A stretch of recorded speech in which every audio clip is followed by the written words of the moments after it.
In today's episode of Sunshine Travelers podcast, we're going fork first into one of our favorite parts of travel, food, with Taylor Kiser from Culture Craving Couple. Taylor and her husband, Caleb, split their time between U.S. contract work and extended stays in Europe, chasing flavor, culture, and adventure wherever they go. From Michelin-starred bites in Spain to local sandwich hunts across Italy, Taylor brings an infectious passion for finding hidden culinary gems and embracing local traditions. Whether you're planning a foodie-focused getaway or just want to know how to eat like a local abroad, this episode is full of practical tips, inspiring stories, and a whole lot of delicious travel talk. We're Scott and Melissa, the Sunshine Travelers. We're all about exploring the world and sharing the journey with you, whether you're a seasoned traveler, dreaming of your next adventure, or just here for the stories. No matter where you are on your travel journey, we've got firsthand experiences, tips, and plenty of inspiration from some of the most amazing places on earth. So buckle up and get ready to travel with us.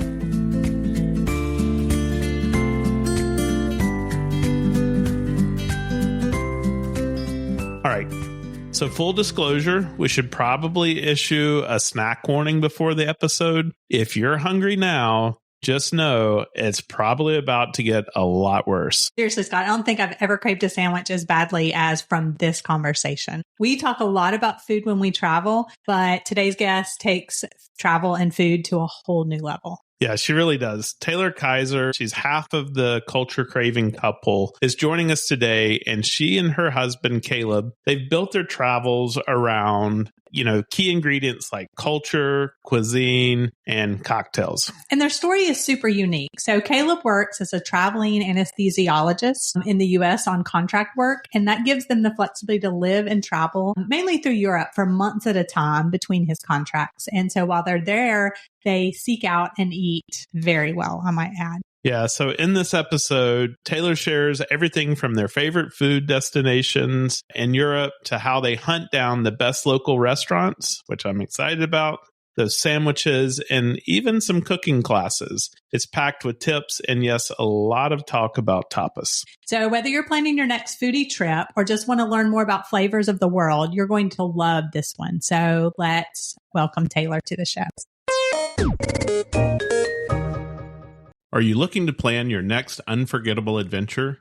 At Sunshine Travelers Experiences, we specialize in helping you create tailor-made travel journeys that turn your vacation dreams into reality. Whether you're craving a relaxing beach escape, an awe-inspiring cultural journey, or a thrilling outdoor adventure, we can help. Why choose Sunshine Travelers Experiences? Personalized itineraries designed just for you, expert travel advice and insider tips, seamless booking from start to finish, exclusive access to top destinations and hidden gems. We also book cruises, all-inclusives, groups, tours, and so much more. If you're unsure where to even start planning that bucket list trip, start by asking us. Then let Sunshine Travelers Experiences handle the planning so you can focus on making the memories. Explore now, sunxtravel.com. If you have any questions, email us info@sunshinetravelers.com.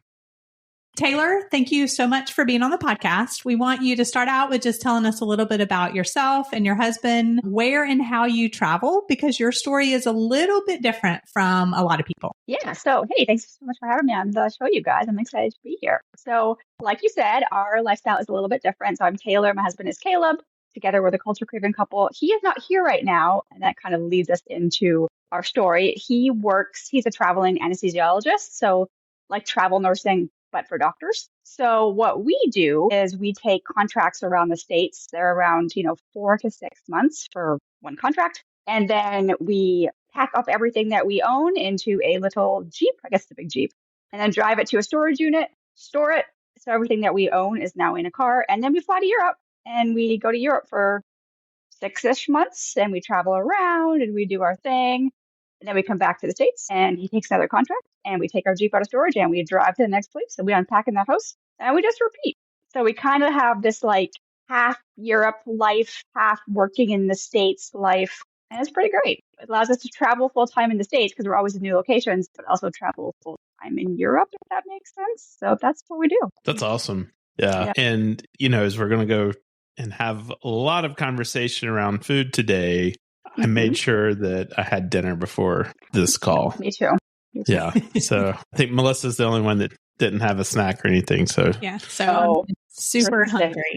Yes, I'm super hungry. And so, Taylor, you guys have dubbed yourself as Culture Craving Couple. So that's what you guys are on Instagram, and you have a blog, YouTube channel, and stuff like that too, which we'll talk about in just a little bit. And so when you guys travel, you really do try to focus on finding unique culture, hidden gem places, but also the cuisine and the cocktails. And so that's what you focus on, not only for your own travels, but then like sharing that out, right? Which I think is super unique, right? Because a lot of people do like these whole destinations and stuff like that. So we're going to talk to you a lot about food and how you find those places, and then just any tips that you have too. And then any tips too that you can share, about affordable travel and that longer travel, right? Because that's something that you also do, just because yours is so unique. So let's start with what your favorite country or place for food is. Let's start with that one. I'd like to say, it's so hard, but it's not. I know you guys are going here, so I'm so excited. It's Spain. Spain is it is the foodie mecca, I think, of Europe, of the world. We've been to Southeast Asia, we've been to all over, and just the tapas culture and trying so many small things at once. And it's very affordable, and there's so many different flavors from different region to region. We love Spain. That would be my. Yeah, I love Spain as well. And we're excited to be back there in just a couple of weeks from now. And so the food was a really big part of why we enjoyed Spain so much. I mean, obviously it's a beautiful place, and we fell in love with Barcelona because you had the excellent architecture, the excellent food, you had the beaches, what's not to love about Barcelona. And so excited to go back there, and I'd love to hear more about the places that we need to find in Spain, even if we're not going to go there this time. Yeah, so you definitely need to go to the Basque Country. So San Sebastian, Bilbao. We're going there in the fall again. That is I think that San Sebastian itself has the most Michelin-starred restaurants per capita or something like that in all of Europe. And even if you don't like Michelin food, it's just all the food's on little sticks, pinchos, and you walk between bars and you have your little food on your stick with your vermouth. And it's just every bar does one thing, and they do it really well. So you go somewhere for your mussels and then somewhere for your anchovies. So that's one of our favorite spots. But honestly, our favorite spot in all of Spain is Madrid. I think it's a sleeper hit. Most people think, it's a fly-in city, or it's where the working people of Spain are. But it just has this buzz that doesn't that Barcelona doesn't have, that other places don't have, and the food scene is incredible. So we've been there 10 times. We love Madrid. That's interesting that you say that, and I think this is what Scott was going to say. Is he's actually he had traveled to Madrid several times for work, and I had not gone with him, and he was just always you have to go to Madrid with me, and we have to go out. Unfortunately, our first night there, I think, was a Sunday night when the things were But that's the worst thing. So he's wait a minute. Okay, we got to try this again. But yes, he was so excited. So it's interesting that you say that. Yeah, that Madrid is. And that is exactly what I loved about Madrid is, we went to all these little bars, and like you said, and there was no expectation for you to hang out there for hours and stuff like that. It was, you went in, you grabbed a drink, you got a little, tapas or something like that, and then you went on to the next place. I believe that was the first time that I actually tried pulpo. So octopus. And your life. I was hooked immediately. Yep. I was I can have this for the rest of my life. Yep. Just don't watch My Octopus Teacher. I watched it after, and now I feel bad eating octopus. But I still do it. Seen that, but someone has told me about that I need to go and watch that. Don't. It'll ruin you. You won't want to eat octopus anymore. So what would you say runner-up destinations? Do you have a couple of other ones that get honorable mention for you? Of course. So, this is going to be so obvious, but Italy, it's a foodie destination for a reason. It has so many, what I think most people don't understand about Italy, and maybe we'll talk about this later, is it's so regional focused. There's 20 regions or something in Italy, and each has its own unique little culinary scene inside. It's not just everyone eats pizza and pasta. And it's all just so fresh and good between regions. And then our kind of our sleeper destination that people really like to go back and forth with me on this. It's terrible. Oh, it's delicious. Is Denmark. We think the food in Denmark is really good. I love the bakery. I love the open face sandwiches. The seafood's really good. So I've always loved it. We have not been to Denmark yet. And so it was on our list of places that we maybe wanted to try to visit this year, but we haven't made it there. So I'm excited to hear that we're going to hit 2 out of your 3 top favorites. Yeah, you from are. the trip in a couple of weeks. So we'll be in Italy and Spain. Yeah. And I'd actually reached out to you. We have shared with our podcast listeners that we are actually headed to the region of Umbria, just below Tuscany. I had actually reached out to you and said, have y'all been to Umbria? Because what you guys do a really good job of, like you just mentioned, is finding the local thing there, right? What the local delicacy is, and then also the local spots to go. So what are your tips? Like, how do you do your research to find out those places? Well, it takes me a lot of time, let me tell you that. I'm working on our next trip this past couple of days, and I think I've been researching for one video for like 3 days. But not everyone has that kind of time. So some kind of high level tips are, one, okay, this is so you can really go down this rabbit hole, is Reddit. Like Reddit can be a dark hole on the interweb, but it can also be kind of amazing. If you Google like best X in X, there's almost always a Reddit thread, and there's locals who just like share their tips. And I look for the places that like a lot of people are saying, yes, this is the one, this is the one, this is the one. And then I look at that place and I'll go and I'll read reviews, and then on Google, and I look at the reviews, and this goes with anything, even if it's not a Reddit recommendation, and I look at the language that all of the reviews are in, because a lot of times if they're all in English, probably a pretty touristy place, unless like it's like, Scotland where English is the language. But if it's in Italy or something like that, because you want to go to places that have more 5 stars from people speaking Italian. Those are kind of like my tips. And also to utilize Facebook groups. A lot of people don't know this, that a lot of cities and countries have Facebook groups that are just run by locals. You can just go in there and say, I'm coming to X city. Where are your favorite places to eat? And those groups are just filled with locals who want to just show you their city or country in the best way. If you go to blogs, I mean, I'm a blogger too, so this goes for all of us. A lot of us just like go to the same restaurants because they're like the touristy hits or the whatever.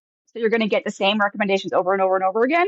So if you go in these Facebook groups, you get a lot of more like local picks. So those are kind of like my not secret ways of finding them. I like that tip about looking for the reviews in the local language. We'll definitely have to steal that one. Yeah. I'm glad that you shared that, because I think you actually shared that maybe on Instagram or something a couple of weeks ago. And I thought that was a fantastic tip, right? Because our brains think in, okay, everything's going to be in English and this is what I'm looking for or whatever, right? Or wherever you are. But I think that is an awesome tip and some things that people might not have thought about. I've never used Reddit for trip planning. So that's something amazing. that we'll have to add to our arsenal there. Yeah. You can really go down the rabbit hole, but it's great. And I will say, because we live in a touristy destination, right? Yep. And so we definitely have those places that we would steer people away from. And we try to be nice, and we're like, if we didn't mention it, right, usually, but so we get it, right? It's the places that you see those locals visit over and over again. Now, you guys also do some cooking classes. Yes. When you travel as well. So tips for finding those, what to look for? Those are typically more, I find, like on Viator or Get Your Guide, but there is a really good site called With Locals. I think it's withlocals.com. And it's just a website made by local people. I think it's kind of like a big, company now, but they hire specific locals from X city, and they can they can show you a cooking class in their house, or a market tour, or like a food tour that you can tell them, these are the kind of foods I like. And they'll kind of organize a more like custom on DIY, because they're leading you tours. So that's kind of a fun thing if you don't want like something that's like there's a big group. If you want something a little more local, then I like. Okay, and so you usually try to find ones where it's just you and Caleb and the person, or have you done them with like where it's like a bigger thing? Or we've done both, and I find like for cooking classes, I kind of like when it's just me and Caleb, because it feels more intimate with the host, and we can have some wine and talk. But then with food tours, we've done it where it's like just us, especially if we're filming a YouTube video and it's kind of awkward with a group. And I do find that it's more fun, like those kinds of things with a bigger group, especially once the wine is flowing and the whatever, and everyone's friends. Like, by the end of the tour, I'm like, my gosh, you're my long lost brother or whatever. Like, but those things are more fun, I find, with more people. But like the cooking class, we try to do on our own. Okay. And that was going to be my next question, was about finding food tours. Same thing, probably reading the reviews. Do you typically, if you're going to do one, try to do it when you first get into a town? Yes. If we're going to do one, it's almost always, I mean, day 1 or day 2, depending on when we land, because I feel like it really helps you get a lay of the land, because they're always, food and walking tours. But then you also get a local telling you, hey, like, we went to these restaurants, but we also love these restaurants. And then you can check them out as well. So I think like it's a must if you're going to do one, to do it day 1 or 2, whatever. Yeah, I think we found that to be true and have recommended that as well. The last one we did was in Iceland. Now, unfortunately, it was on the day that we were leaving, so we didn't get that opportunity to, hear from the local. But there were people who had just gotten there, and she was giving them that information. And so they were going to have that for the next few days while they were there. Yeah, she actually sent us an email, right, with all her favorite spots and her grandma's recipe for one of the things we ate, and just like that. So it was really, really cool. So if you ever want a recipe for a mushy fishy thingy, we have one. Is it that? Did you try that weird super fermented fish? Chard? Yeah. Did you try it? We did. It actually wasn't not good. No, really, we hated it. It's it has a really strong smell, but she told us, she said chew it 7 times, not 8. They told us too. That's what they told us. But I will say that is not something that we would have tried if we hadn't have done the food tour. And so that is again where those things come into play. You're not going to go get a bunch of that. And, even she mentioned this is something that the older generation keeps in their fridge when they start to feel bad. And so you get to try some of those things. While we're still talking about food, you guys eat a lot of sandwiches. You love sandwiches. So talk to us a little bit about your quest for the best sandwich in the world. Oh my gosh, I don't even know how we became the sandwich couple, but here we are. We are the sandwich couple and we own it. It started when we were in Italy in the Amalfi Coast like 2 years ago, and we were just like looking for a cheap lunch. And like, I'm not a sandwich person at home. Like, I mean, I don't mind a BLT, but at home's like, that's fine. And then we were looking for a cheap lunch and we were in Italy. So like we had the sandwich. I don't know. Like it like changed our life. Like the bread is crispy and soft, and then the fillings with the meat and the, the cheese and the everything. And ever since then, like we have just started searching for sandwiches. Like we could be in like Slovenia and we'll be like, Italian sandwiches near me. Like we're always looking for Italian sandwiches. So then we went to Italy last year for like 6 weeks, and I did a lot of research and we found the best sandwiches. They're cheap. They're like $6. They're as big as your face. So they feed you for the whole day.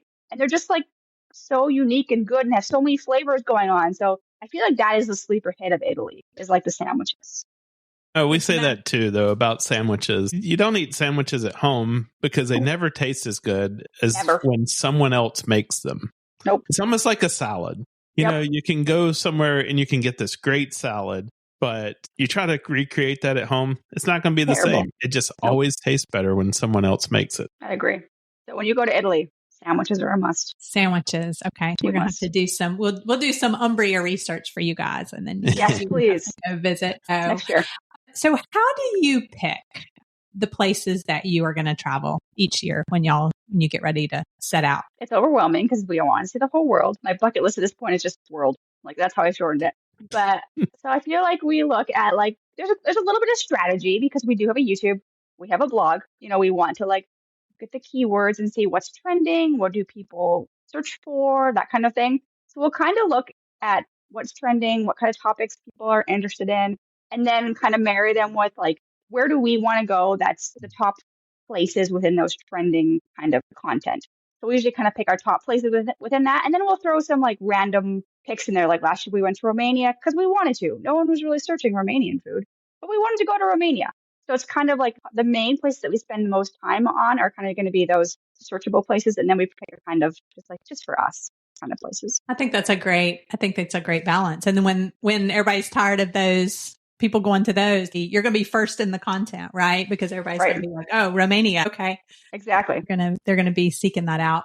And then how much time do you recommend in a destination, like minimum? Because I know you guys move around a lot and you try to see a lot of places. And then how do you kind of figure that out? Yeah. So this year is actually going to be probably the slowest travel we've ever done because we have, like you said, we travel really quickly. And especially when you're filming YouTube videos, like every day, because you need to move along, it gets very exhausting. So kind of what we're doing this year is if it's a big city where there's actual things to see, like museums and restaurants, we're trying to spend at least 3 days. And that's going to allow us to see those things at like a leisurely pace and not feel like we're literally walking the whole city every single day. And if it's more of like a smaller, like cute village, then we just give ourselves a full day because we're not huge museum people where we need to devote a day to go seeing the paintings and the whatever. So normally 2 to 3 days for a big city is good for us. And then a day for kind of like a smaller city. I'm trying to think of an example what a smaller city would be, but kind of like those day trip kind of things. It's usually very, very healthy for us. I think we find that that's about right as well. 3 to 4 days max, and then move on and see something different. Unless you're in a place like London where it's just going to take you years of live there and never see it every day to try to do everything. And so I think we're like 13 trips in right now or something like that. And still, every time we go, finding new things. Yeah.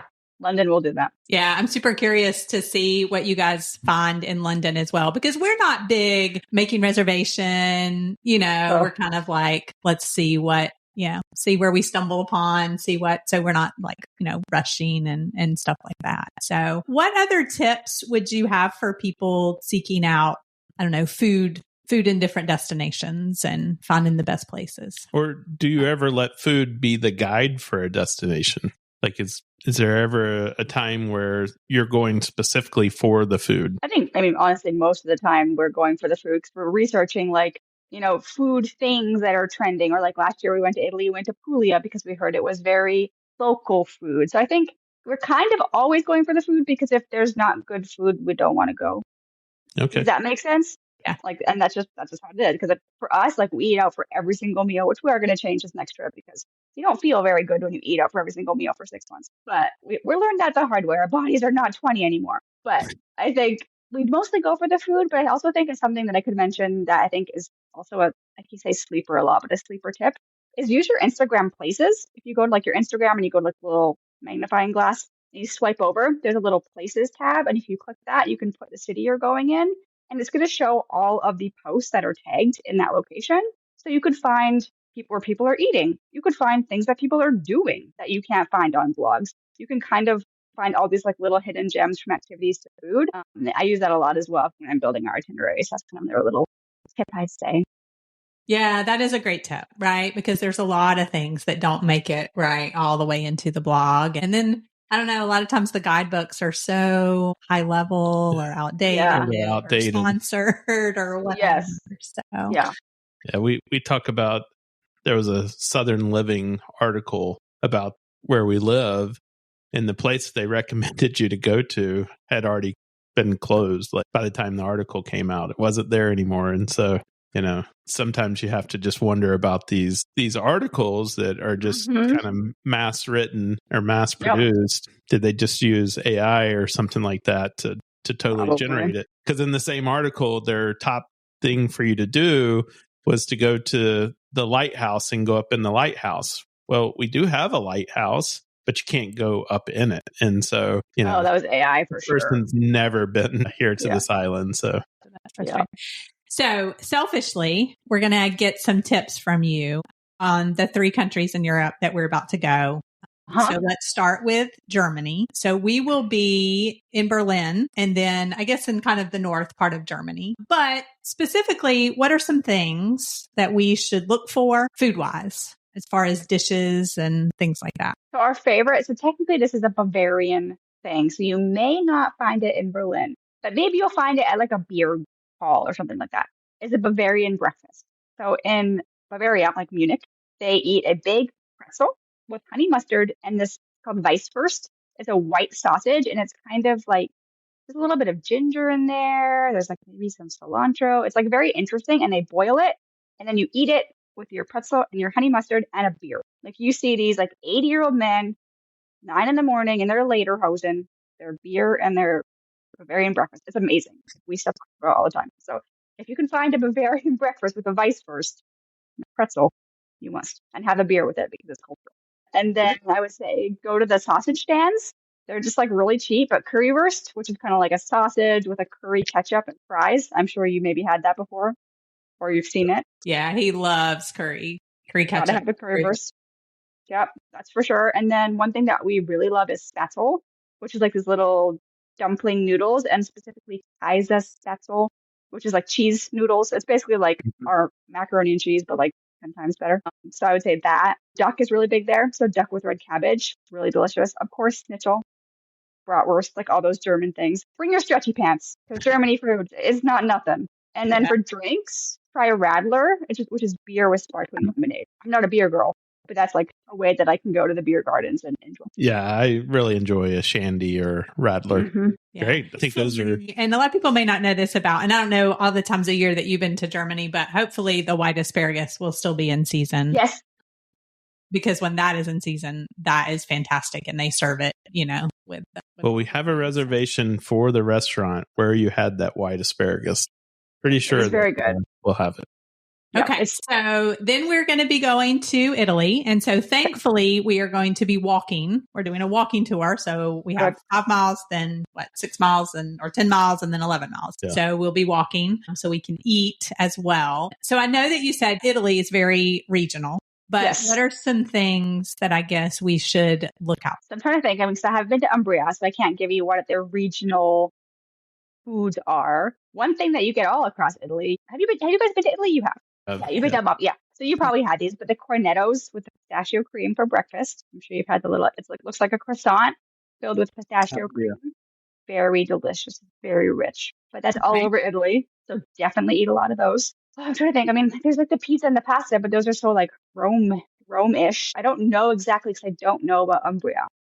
So in Umbria, I've read like their main dishes have to do with wild boar.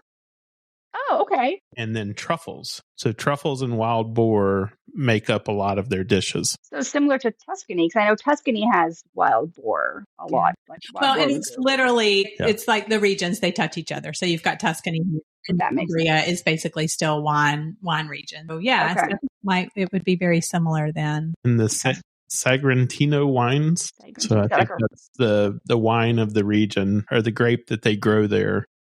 Is Sagrantino. Well, we will definitely be using some of your tips then to find, we'll be in some little small towns. So to find some restaurants for dinner then. Just make sure they're not open all day. That's a tip I have for Italy. If the restaurant's open all day, it's probably for tourists. So.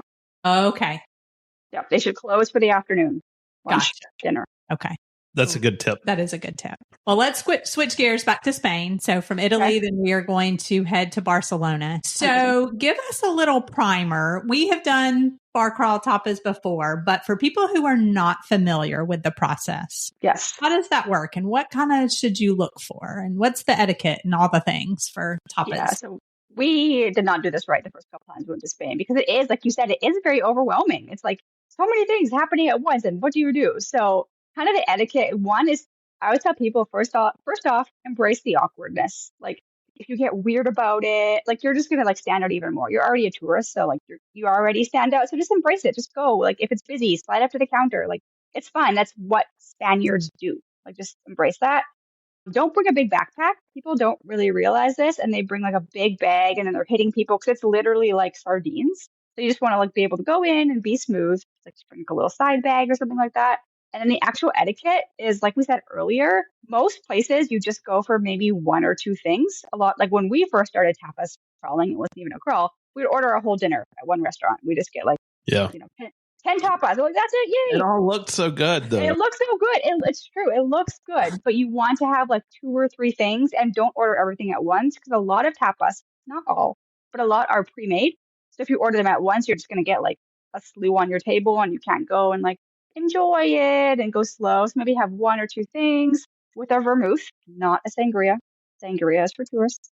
Vermouth. Or a Tinto de Verano, which is just red wine with like 7-Up or something like that. It's kind of like an actual Spaniard sangria. Spaniards don't drink sangria. Uh-oh. We messed up already. Yep. We're signed up for a sangria class. Oh, gosh. I mean, you can drink it. It's not what like the authentic drink is. Vermouth is way better. If you haven't had it, it will change your life. It's so good. You have to have that. Have you had vermouth, Spanish vermouth?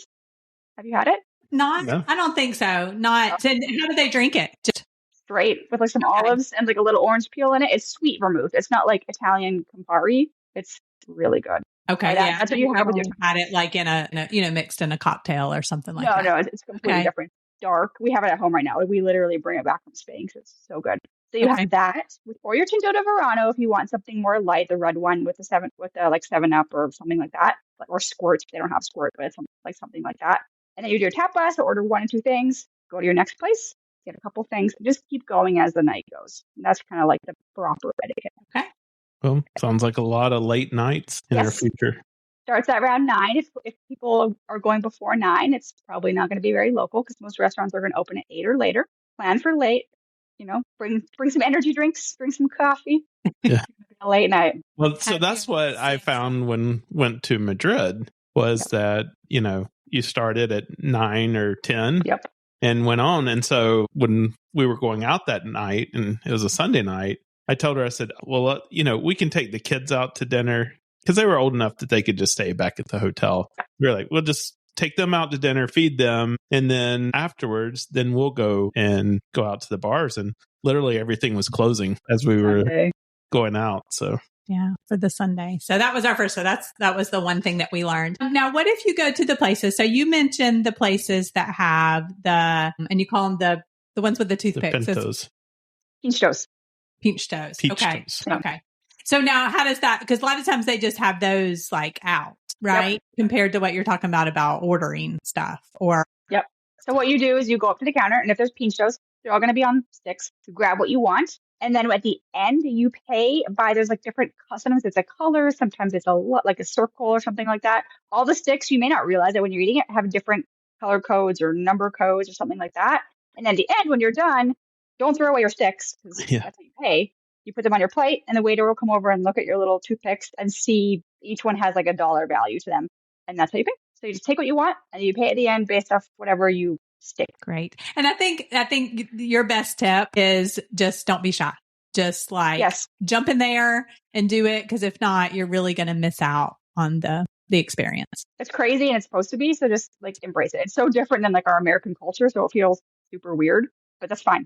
I just love it. So Taylor, we're going to kind of wrap up and we're going to have you share too, where people can find all your stuff. And you guys, they have some great videos with them showing and eating the sandwiches and they're fantastic. And you need to eat before you watch their videos too. But what would you say is your favorite place in the world that you have ever visited? Well, I would say Madrid, but we already said that. So let's pick a different place.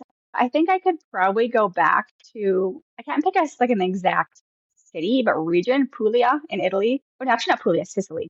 I have to say Sicily. The island of Sicily, like, the food there it almost compares to Spanish food. It's so unique because it's a mix of Italian and like kind of like African food because it's so close to Africa. And it's just like fennel and pine nuts and like saffron, but also tomatoes and basil and cheese and that kind of marriage of Italian and African. It's so unique. And just the culture there, it's wild. Like we just put like a street food video today and it's just chaotic, but it's so fun. It's okay. We definitely have that on the list. Our list is like your list. What's remaining on your travel bucket list that you haven't done yet? You said the world, but like the top things that are still on your bucket list. I think if it's the top 2, Japan, and I guess Japan and Korea, so that's 2. We really, really, really want to go to Japan and Korea. We've done Southeast Asia, but that's all we've done in like Malaysia and Thailand and Vietnam and Singapore. So that would be probably the top, and then Morocco. That's been on the bucket list. And we've tried to go a couple of times, and for some reason, it's literally always Ramadan when we try to go. I don't know if it changes every year, but it's always Ramadan, and they don't eat then. So that would be a sad time to go.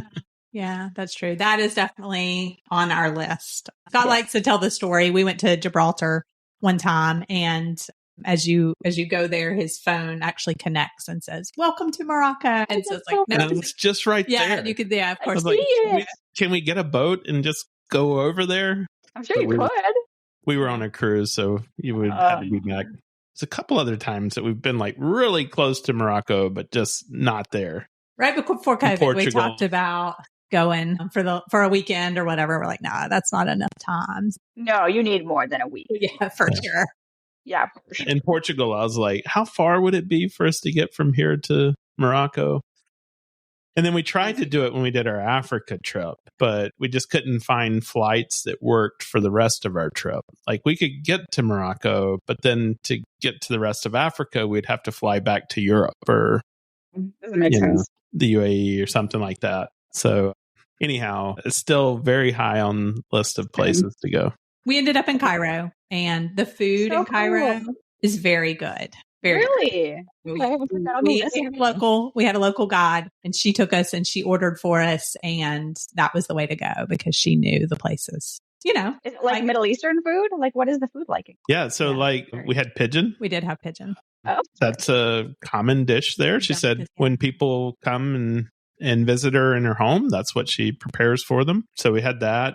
Breads and the meds. A lot of the breads and, you know, the grapes and rice and, you know, those type of things. So it is very much a Middle Eastern influenced diet. Yeah, very similar to that. But we just didn't expect the food to enjoy the food that much. So, yeah. Love when that happens. So you guys are headed out soon. So kind of at a high level, what's on I know y'all are going to go to London for part of the time. And so then kind of what else is on your list to check off this next trip? So we have a very epic England foodie road trip. So we're going to go and discover the real traditional foods of England because it's not just fish and chips. I've been researching the heck out of it. We're also doing the same thing in Scotland. Prove that Scotland food is not just bad. So we're going to do that in Scotland. And then we're also doing some Northern Ireland. And then we're actually going to do Georgia. We're going to fly up to Georgia, which I'm very excited about, the birthplace of wine. And then some Spain, some France. And then we're not sure about Christmas markets yet. That'll take us to December. We'll probably be back in the Baltics because we love the Baltics at Christmas. Estonia and Riga, Latvia and Lithuania. So we'll probably head back there. Let's talk about something we all need, but you may not realize it. Online privacy. When you are traveling, you might want to conserve your data plan and connect to the hotel's Wi-Fi, or you're at a coffee shop and you need to check your email, bank account, or just want to scroll social media while you sit there and enjoy your cup of coffee.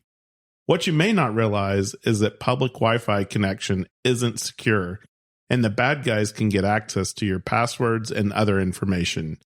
You need to install ExpressVPN, or Virtual Private Network. When you use ExpressVPN, your internet traffic goes through an encrypted tunnel that no one can see into, including hackers, governments, and your internet service provider.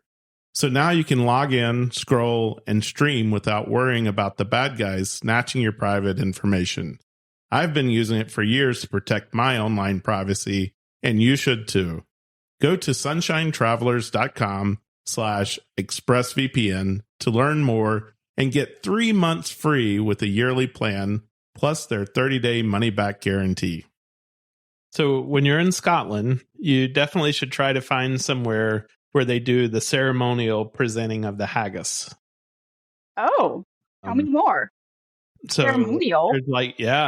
So like they have a drum that they beat, and they've got the haggis that they're carrying, and I think somebody's like singing or chanting or something like that. It was quite a show. We had it at, we were staying at the Turnberry in Scotland, and they did that for us because we were there with a larger group, and they brought that in. So I didn't know that was a thing.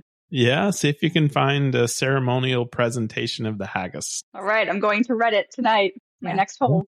And I'm sure you'll have a video about the haggis as well. Yes, of course. Of course. Yes. So tell everybody where they can find you and connect with all your great foodie content. Yeah, so we're at Culture Craving Couple everywhere. Our biggest platforms are Instagram, and our YouTube is new, but it's growing. And that's kind of where I think that's where we really focus our efforts right now is YouTube. So I would say YouTube and Instagram. Yeah. And I love your videos too, because they're not like super long, right? Yes. So it's like, a destination. So definitely if you are going somewhere, go check out and see if they have been, because they will have some really good food tips. And then anything about Christmas markets. You guys have a ton of content about Christmas markets too. So if you're going to do Christmas markets anywhere in Europe, they are the people to go check out. Well, I'm going to do it tonight because I'm not currently following them, but I will because I'm excited to see all of these places. Unfortunately, right now, we've talked a lot about food. My diet is very strict because I'm having a histamine reaction.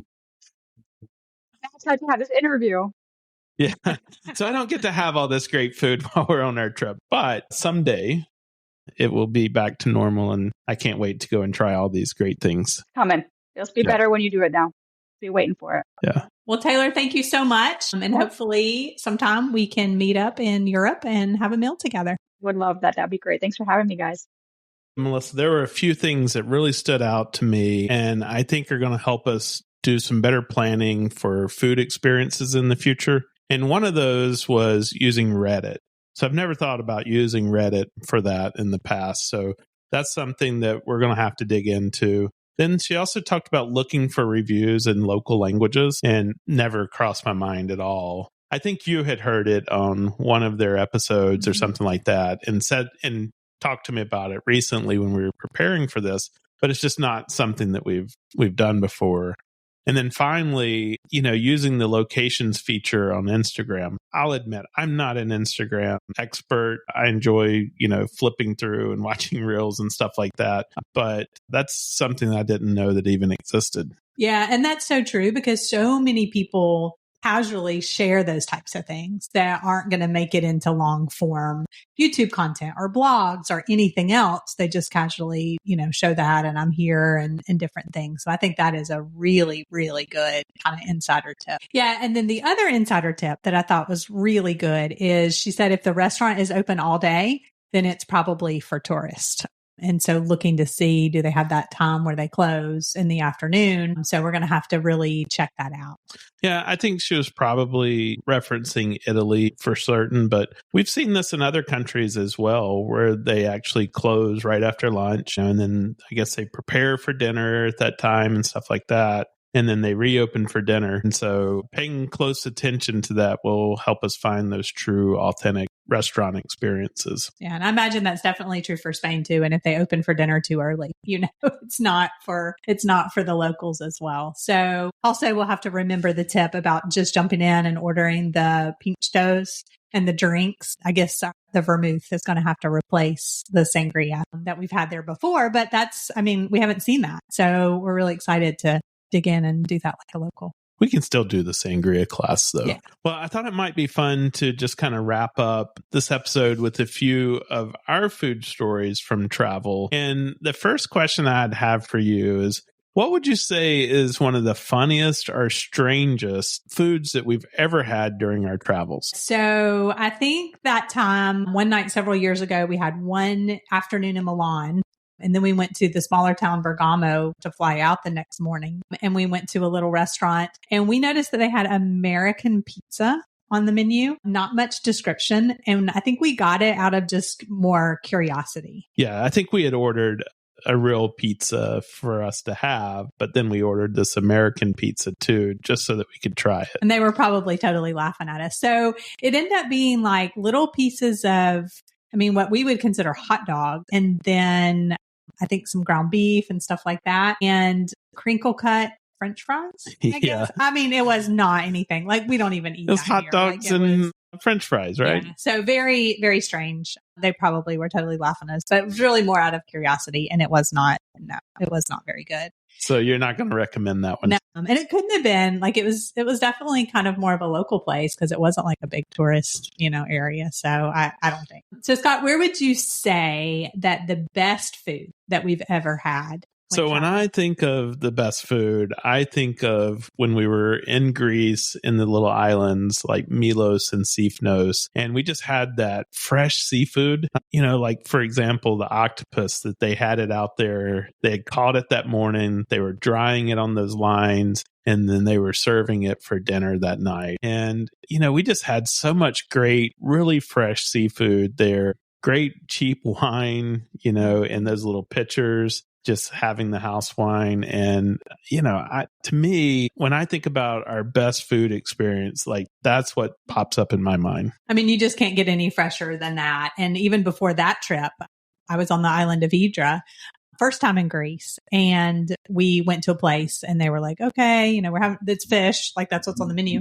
And then we waited for quite a while. And then we noticed went down to the boat to the guy was coming in with it. So you just can't beat, really fresh food. And then especially when you see it, here's the boat that caught it or whatever. So yeah, I totally agree I think that tops it. So finally, is there anything in Italy or Spain that you're really looking forward to on this trip? So I think for Italy, I am excited to dig into some of her tips. We're going to be in smaller places. and just kind of see like what we can find with the tips that she gave, and then trying to find out like what is the local thing to eat, right? Because like we typically think, okay, Italian food is pizza and pasta and you mentioned boar and.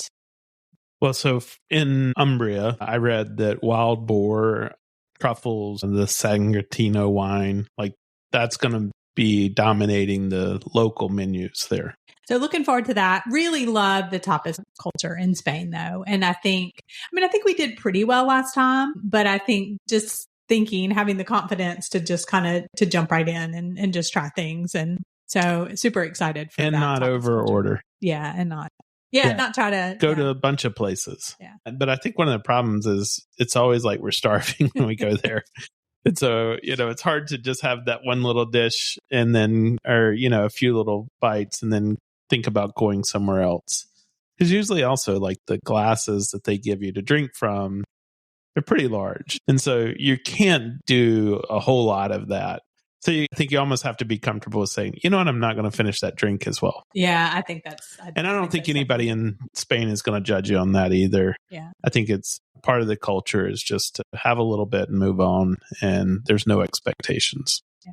And just embracing that. Well, thanks again to Taylor for joining us and sharing her incredible insights and cravings from around the world. Whether it's tapas in Spain, hidden sandwich shops in Italy, or those breakfast pretzels in Germany, I've got to check that out. We hope this episode has inspired you to travel with your taste buds leading the way. You can find Taylor and Caleb online at Culture Craving Couple on Instagram and YouTube for even more foodie-focused adventures. I went out, I looked at some of these. They're great, high-quality produced little videos, very short. And then, as always, head over to sunshinetravelers.com for destination guides, travel tips, and more resources to help you plan your next journey. The world is full of sunshine and surprises. Make 2025 the year that you explore beyond the familiar. That's a wrap on this episode. We hope it gave you some inspiration for your next adventure. If you enjoyed the show, we'd love for you to leave us a 5-star review on your favorite podcast platform. It helps others find us and keeps the travel conversations going. Don't forget to follow or subscribe so you never miss a new episode. And come hang out with us on Instagram or Facebook at Sunshine Travelers Podcast. That's Travelers with 1 L. Most importantly, share this episode with a friend. You never know, they just might become your next great travel companion.